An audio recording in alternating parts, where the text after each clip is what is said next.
Diyos maray nabanggi po sa Indogabos, inot po ang pasasalamat sa mahal na Diyos. Ta tinauan kami ning arog kaining panahon sa sakuyang birthday.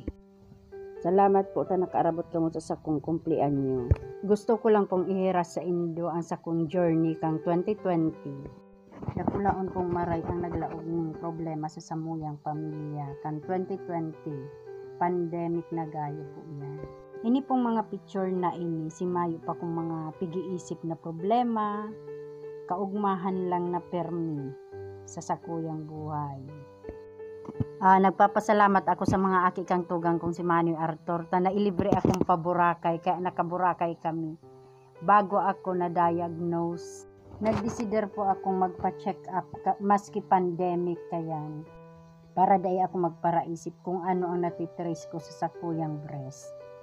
Kang nabasa po si biopsy sa kuya, insigida po akong sinabihan kan doktor na kaipuan tanggalon ang right breast ko.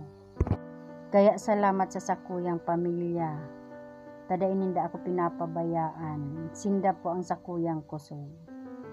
Dakulaon na maray ang tabang po ninda sa sakuya. Kaya padangat ko po ang sakuyang pamilya. Ini po si pag-admit sa sakuya sa BMC. Na ooperahan na ako, na permi kong kaibanan ang manto ni ina, si Mary ngani, dakulaon ang pasasalamat ko kining. Salamat maning, ooperahan na ako diyan, kaya ilalaog na ako sa operating room. Kaibanan ko si manto ni ina, kayang-kaya tayan, laban lang. Shout out tigdiyo sa agom kong iniyo, taday ako pinapabayaan kada oras, kada minuto. Kang ilalaog na po ako kayan sa operating room, laban lang. Ilalaog pa lang ko kayan sa operating room. Nagahadik po digdi ang pamilya ko, taloy akong nakaluwas. Hirak ning Diyos, successful man po si sakuyang operation. Thank you Lord. After 3 days po, pinaluwas na ako. Salamat manay bilin sa pagsundo sa sakuya. Salamat po Amang Nazareno, Nuestra Señora de Peña French. Salamat Lord sa pagpakusugan sa kong hawak isip asin buo. Huna ko po tapos na ito pala may chemotherapy pa. Kaya uni po si pag first chemo ko. Salamat po sa mga doctors and nurses na mabubuot asin nag-assist sa sakuya.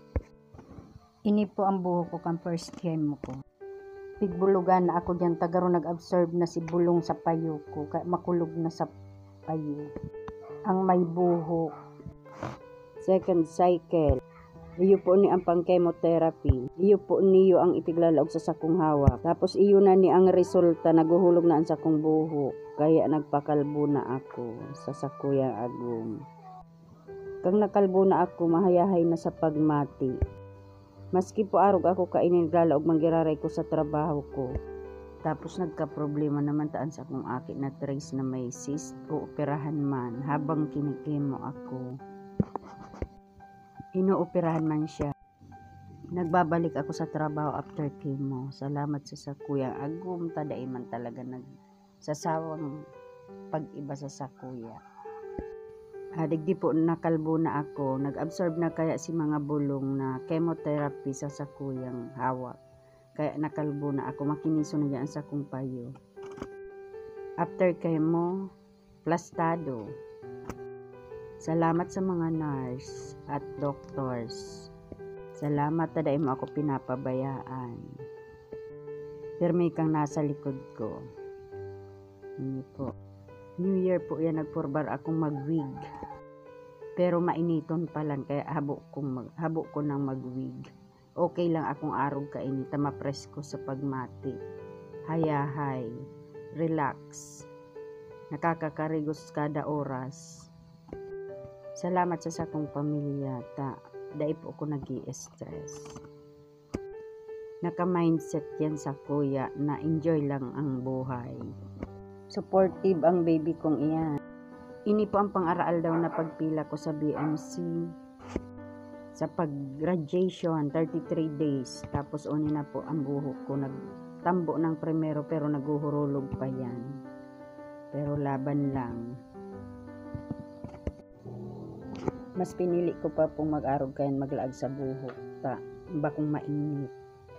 Permi akong nakakopya kaidto kung nahihiling po nindo. Kang nag-birthday po ako, 46 years old ako na diagnose. Salamat sa tugang ko, sa agom ko, sa mga tugang ko, pamilya, mga aki, gabos mga pamangkin. Kadai po nindo ako pigpapabayaan. Grabe ang suporta nindo sa sakuya.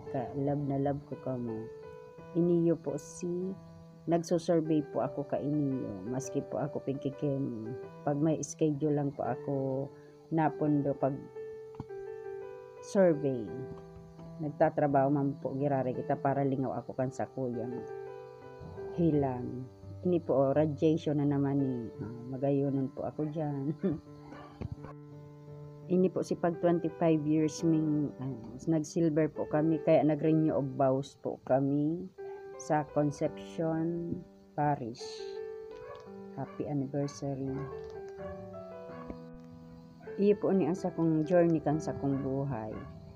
Perming nakapila, naglalaog sa trabaho, active po ko permi sa trabaho. Niyon, kang nagtutubo na po yan si buhok ko. Iyon na po yan. Kaya po ang iba po dahil nag-aaram na nakalbo ako. Tapos pigsasarabihan po ako, ano ta nagpabulog ka? Sayang kang buhok mo. Dahil man po ka ako nag-ano sa social media na ako na-diagnose ni breast cancer. Sa ngunyan po nagtitake akong anti-cancer. 5 years po yan na itinaos ako yung mag-take ako kaya ning bulong. Ngunyan po nauugma ako ta 5 years na ako sa February. Kaya dahil man po ako nagpapawalat, nagpapahuri manggiraray sa araw-rahan, maski kalbo, okay lang, basta enjoy life. Enjoy lang. Kaya dahil ako nagpapahuri sa mga pamangking ko. Happy family. Thank you sa Indogabos. Sana maglawig pa ang sakong buhay para gulpi pa ako matabangan. Araw-rahan. Sisi nagsabing dahil pantay. Iyon na po ni si paglaba kan sa kuyang buhok. Good health po kita gabos. Sana maging masuri kita sa satuyang hawak. Ini po nagnininang ako. Kaya enjoy lang. Arog ako kayan ka positibo. Tapos ngunyan po, iyon na po ni ang pag 50, the golden girl.